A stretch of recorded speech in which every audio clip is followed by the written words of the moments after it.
একমাত্র ছেলে চিত্তরঞ্জন পালকে হারিয়ে আর্তনাদ মাসুলেখার।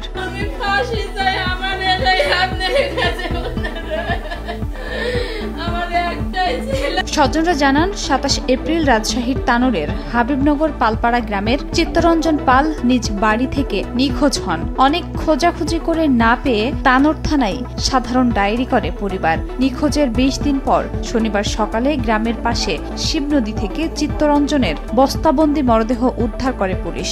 পরিবারের দাবি, প্রেমঘটিত ঘটনার জেরে মেয়ের পরিবার এই হত্যাকাণ্ড ঘটিয়েছে। ওনারাই মেরে ফেলছে, কারণ যদি মেরেই না ফেলে তাহলে ছেলের মেয়ের ভাই আর মেয়ে কেন উধাও হয়ে থাকে। এই ঘটনার এখন দাদা আমরা সুস্থ বিচার চাই, আর ফাঁসির চাই।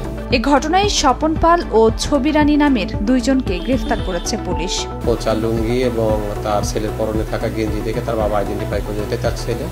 এই ঘটনার সাথে আরও কারা কারা জড়িত সে ব্যাপারে জিজ্ঞাসাবাদ চলছে।